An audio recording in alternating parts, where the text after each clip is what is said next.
Bienvenue sur ce podcast du blog Se réveiller pour se transformer. Le blog qui aide à se sentir zen et relax lors de nos passages de vie et plus particulièrement à partir de nos 50 ans. Aujourd'hui, je vais partager avec vous, en format audio, l'article « La méthode anti-stress d'origine naturelle ». Je l'ai publié précédemment et vous pouvez le retrouver en format lecture sur le site www.seréveillerpoursetransformer.com. Mais avant de commencer, je vous invite, si vous ne l'avez pas déjà fait, à vous inscrire sur cette chaîne et cliquer sur le bouton j'aime de ce podcast. Je vous souhaite une bonne écoute et une belle découverte. Pour commencer ce podcast, laissez-moi vous poser une question. Êtes-vous capable de décrire ce que vous appelez bonheur ? La plupart d'entre nous savent ce qui nous rend heureux et très certainement cherchent à atteindre de manière récurrente ce sentiment de plénitude.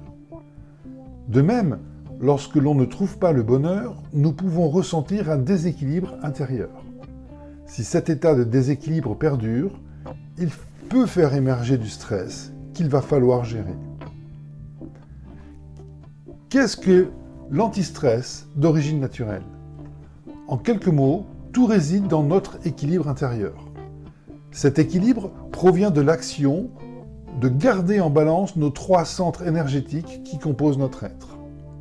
La plupart de nos troubles, angoisses et stress proviennent du fait que cet équilibre ne peut être maintenu. C'est un travail qui devient alors nécessaire pour rétablir notre harmonie énergétique. Cette harmonie énergétique est ce que l'on peut considérer comme notre antistress d'origine naturelle. Alors regardons cela de plus près. Aristote a divisé la nature en trois règnes, animal, végétal et minéral.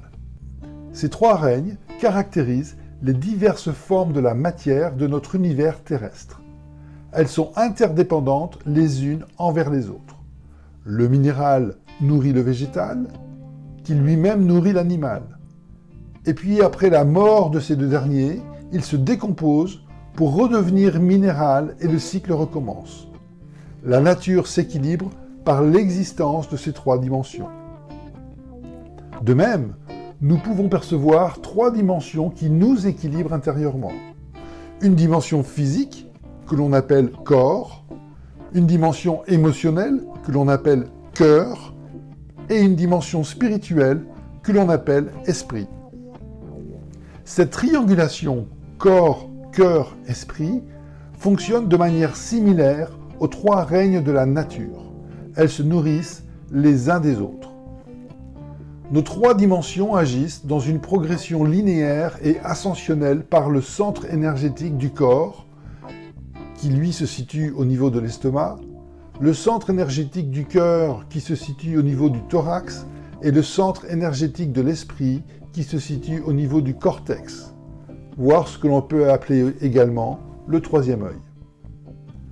Cette triangulation de l'équilibre de l'homme fut d'ailleurs affirmée par Carl Jung, l'un des pères de la psychologie moderne. Il décrit que l'homme recherche un équilibre corpus anima animus. Le corpus se réfère à l'équilibre de son corps, de ses instincts.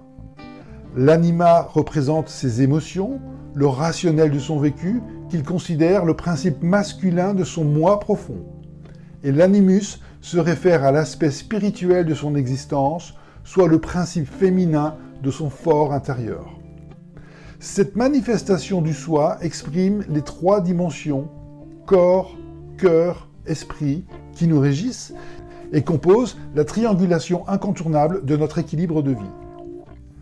Tout ce que l'on vit traversera ces trois dimensions qui agissent comme des filtres.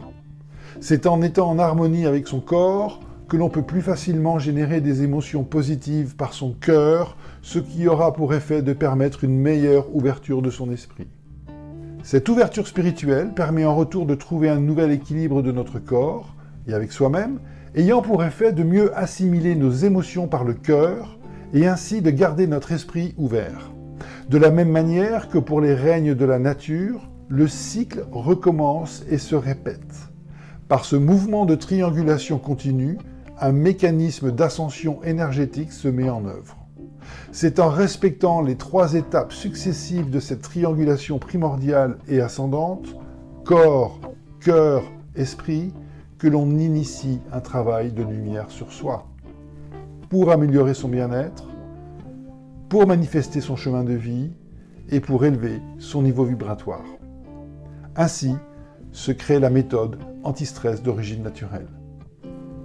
Schématiquement, le travail sur le filtre du corps se fait par une action physique, du sport, des exercices, celui du cœur par une action de discernement rationnel, et pour celui de l'esprit par le fait de vivre le moment présent en pleine conscience. Ce principe est d'ailleurs le socle de mes accompagnements de réveil de soi, auquel je rajoute une dimension de respiration méditative et de connexion avec la nature. Ce n'est que dans l'équilibre de nos 3 centres énergétiques que nous pouvons trouver notre bien-être. Ce travail nécessite un engagement personnel envers soi-même, c'est une démarche exigeante et parfois en quelque sorte solitaire. Il n'existe pas de remède miracle que l'on pourrait nous administrer. Pourtant, je comprends parfaitement que dans certaines circonstances, il faille faire appel à la science pour calmer des douleurs immédiates et trouver une voie de guérison par traitement chimique. Néanmoins, la quête de cette triangulation est le remède anti-stress d'origine naturelle que l'univers met à notre disposition. Et surtout, il n'a pas d'effet secondaire et il est disponible 24 heures sur 24. Et vous? Avez-vous une approche holistique de votre bien-être? Savez-vous vous connecter à vos 3 centres énergétiques? Si ce n'est pas le cas, avez-vous déjà réfléchi à être accompagné pour le trouver? Et si vous souhaiteriez être accompagné, contactez-moi. Vous pourriez ne pas le regretter. Je vous remercie de m'avoir écouté jusqu'à la fin. J'espère que ce podcast vous a plu. Je vous invite à vous abonner à cette chaîne pour ne manquer aucun nouvel épisode. Et si ce podcast vous a plu, n'hésitez pas à le partager sur vos réseaux autour de vous. Portez-vous bien et à bientôt.